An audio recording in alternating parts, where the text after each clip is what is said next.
উপদেষ্টা ফারুকী পদত্যাগ না করলে প্রধান উপদেষ্টার বিরুদ্ধে কর্মসূচি ঘোষণার হুঁশিয়ারি দিয়েছে ইসলামী আন্দোলন বাংলাদেশ। দলটির সিনিয়র নায়েবে আমির মুফতি ফয়জুল করিম বাবুবাজারের গণসমাবেশে কথা বলেন। চোরে চোরে হালি, এক চোরে বিয়া করে আর এক চোরে হালি। এই 53 বছরে এরা সিন্ডিকেট করে বাংলাদেশকে লুটপাটের এক মহাসড়কে পরিণত করেছে।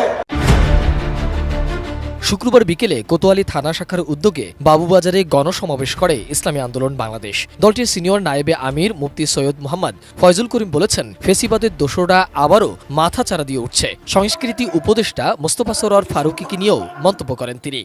ক্ষমতায় বসার পরে আজও তাদের চিকিৎসা ব্যবস্থা করেন নাই, শহীদ পরিবারের ন্যায্য অধিকার প্রতিষ্ঠিত করেন নাই। আপনি কোথা থেকে ক্ষমতার মসনদে বসে ফারুকী সহ যেই সমস্ত বিতর্কিত উপদেষ্টা আছে, যদি অবিলম্বে তাদেরকে পদত্যাগ করতে বাধ্য না করেন, তাহলে আপনার বিরুদ্ধে কর্মসূচি বাধ্য হবে। স্বাস্থ্যকর অল টাইম ফ্যামিলি কেক, সব সময় অল টাইম হেলদি লাইফ।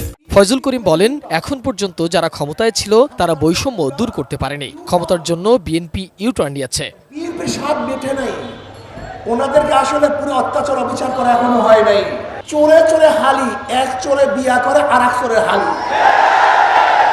এই 53 বছরে এরা সিন্ডিকেট করে বাংলাদেশকে লুটপাটের এক মহাসড়কে পরিণত করেছে।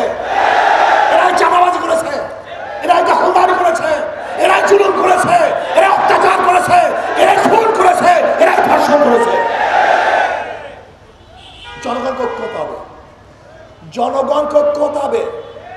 যেই দলের মধ্যে চাঁদাবাজ আছে, যেই দলের মধ্যে খুনি আছে, গুমি আছে, দুর্নীতিবাজ আছে, তাদেরকে সাপোর্ট করবেন না। 5ই আগস্টের পরে ভেবেছিলাম এবার বৈষম্য থাকবে না, এবার মানুষ মুক্তি পাবে, মানুষ শান্তি পাবে, মানুষের অধিকার প্রতিষ্ঠিত হবে। কিন্তু কি দেখলাম, 5ই আগস্টের পরেও আবারও বিচারবিহীন হত্যা, আবারও কি দেখলাম চাঁদাবাজি, আবারও কি দেখলাম খুন, জুলুম, অত্যাচার, দখলদারি, আবার মিথ্যা মামলার সায়লাভ, আবারও সন্ত্রাস, আবারও গুন্ডামি, আবারও বদমাশি, আবারও অত্যাচার, আবারও অবিচার। তার মানে আমাদের আন্দোলন এখনো শেষ হয় নাই, আমাদের সংগ্রাম এখনো শেষ হয় নাই, এখনো বৈষম্য দূর করতে পারি নাই। 5ই আগস্টের পরে অন্তর্বর্তীকালীন সরকারকে ভেবেছিলাম দেশের মাটি এবং মানুষের দিকে লক্ষ্য করে দেশ পরিচালনা করবেন, কিন্তু ওনারা কি করতেছেন, কোথার থেকে সেই ফারুকী নামীয় কোথার থেকে এদেরকে নিয়ে আসছে, উপদেষ্টা করেছেন। আমি বর্তমান অন্তর্বর্তীকালীন সরকারকে প্রশ্ন করতে চাই, ফারুকী সাহেবের কোন গুণের কারণে, কোন যোগ্যতার কারণে ফারুকী সাহেব তিনি উপদেষ্টা হলেন, এ জাতি জানতে চায়। আমি ডক্টর ইউনূস সাহেবকে বলবো, আপনি আন্দোলন করেন নাই, আপনি সংগ্রাম করেন নাই, আপনার রক্ত দেন নাই, আপনার জীবন যায় নাই, আপনার পরিবারের কেউ শহীদ হয় নাই, আপনার দলের কেউ হত হয় নাই। এদেশের হাজারো মানুষ শহীদ হয়েছে, এদেশের হাজারো মানুষ বন্ধ হয়েছে।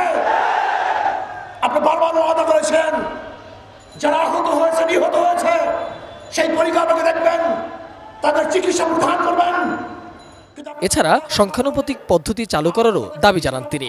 অন্তর্বর্তী সরকারকে বলবো, পিআর সিস্টেমে নির্বাচন দিতে হবে, সংখ্যানুপাতিক হারে নির্বাচন দিতে হবে। যদি সংখ্যানুপাতিক হারে নির্বাচন দেন, তাহলে ওই সংসদ কোনো ফ্যাসিস্টকে আর জন্ম দেবে না, জনগণের সরকার হবে, কল্যাণময়ী সরকার হবে। মোহাম্মদ সোহাগ বিশ্বাস, এটিএন নিউজ, ঢাকা।